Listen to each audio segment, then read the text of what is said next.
It all started in the city that never sleeps, where leaders gathered to address the UN General Assembly. Mr. President, Secretary General, fellow leaders, Excellencies, distinguished heads of state, ladies and gentlemen, a very good afternoon to you all. Top of their agendas was, surprise, surprise, demanding urgent action on climate change. But they touched on other regional challenges like poverty, healthcare, corruption, and access to technology.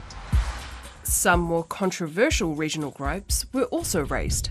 Solomon Islands stands with like-minded Pacific Islanders and is appalled by Japan's decision to discharge over 1 million tons of treated nuclear wastewater into the ocean. So the message is clear. Our lives, our people do not matter. The addresses set the stage for an even bigger spectacle, just a couple of clicks south. Going deep, over the top! And no, it wasn't the Ravens and Colts NFL football game that some Pacific leaders attended. US President Joe Biden hosted Pacific Island Forum members at the White House for the second Pacific Island Summit, seen as the US's attempt to counter China's growing influence in the region. I want you to know I hear you. The people of the United States and around the world hear you. The US pledged more than $300 million in new funding projects around climate change, economic growth, and public health, and established formal diplomatic relations with the Cook Islands and Niue. These milestones celebrate eras of change. But there were a couple of notable absences. As we know, there's been a bit going on in Vanuatu over the past few weeks, and a brand spanking new PM, Sato Kilman, hasn't necessarily changed that. Now, he's facing a challenge to his leadership, so he sent his regrets. And despite being in the US just a couple of days earlier, Solomon Islands Prime Minister Manasseh Sogavare also joined the regrets register, sending his foreign minister instead. And he didn't hold back when asked why he didn't attend when back in Honiara. I've attended one last year actually. I've attended one. Nothing come out of that bill. Nothing come out of it. Me not for go sit down there and listen to people who lecture me. No more. They give you 3 minutes for talk. And then you go and listen to they lecture you about how good they are.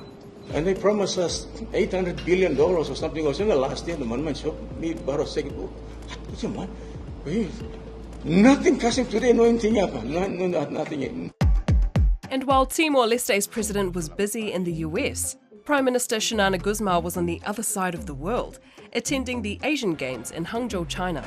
But it wasn't all fun and games. Mr. Gusmao met with Chinese President Xi Jinping to sign off on an upgraded strategic partnership. It includes increased high-level military cooperation and funding for expanded oil and gas exploration. Wow, to dissect all of this, we are joined by former President of Kiribati, Anote Tong, now a member of the Pacific Elders Voice. Maori, Mr. Tong? Maori, and it's nice to be able to join you this morning or this afternoon, depending on where you are.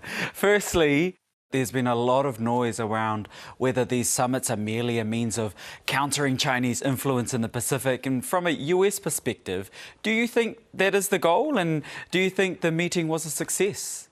There is no doubt about that. The overtures from especially the United States are really a response to what is happening in the region, the strategic competition that is new.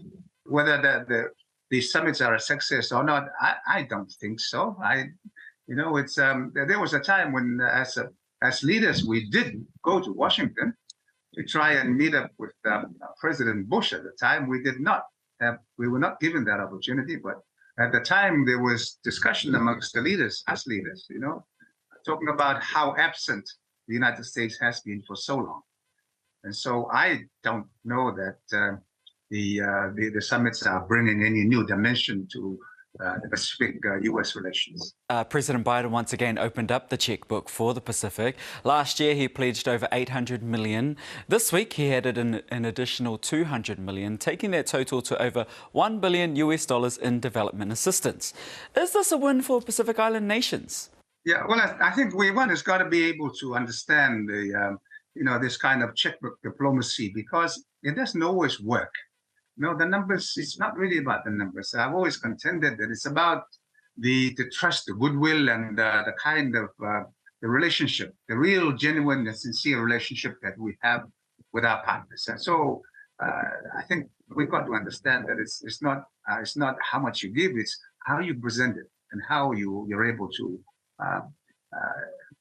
consolidate that relationship. Let's now take a look at the other big talking point. Solomon Islands Prime Minister Manasseh Sogavare was not at the summit. He said at a press conference that he didn't attend in part because he didn't want to be lectured and would only get 3 minutes to speak. What do you make of these comments? No, I think it's interesting because in the past we made some similar comments because we want an interaction, and I'm sure the current leaders want that interaction, so that some kind of a relationship can be established, a rapport. Because I think look at what is happening in Africa. What the Solomon Islands Prime Minister is very much a reflection of what Africa is saying to the West. You know, we don't want to be lectured to.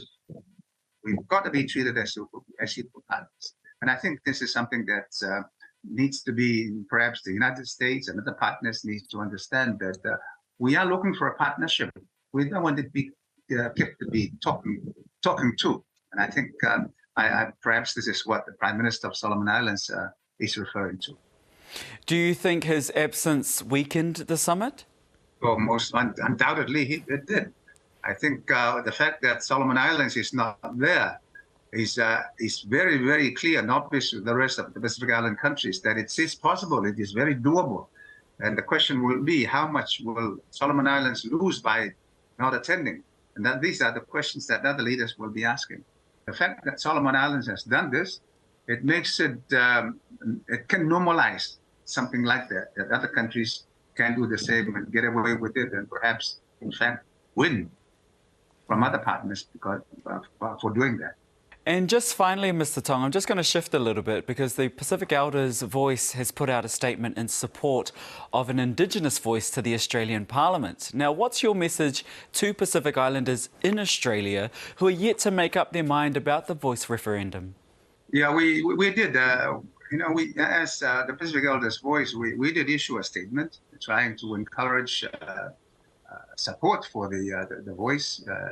And of course, I understand that there is some disagreement, no doubt, amongst the Pacific Island diaspora in Australia, as well as some of the First Nations people themselves.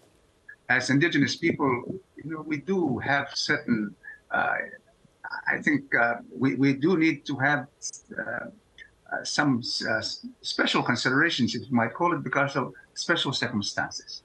And I would encourage our own diaspora to look at that and put themselves in the position of the First Nations people in Australia and imagine that this was them back in their own home countries. Mr. Tong, that's all we have time for. Thank you very much for joining us. Koraba. Very welcome indeed, and take it right.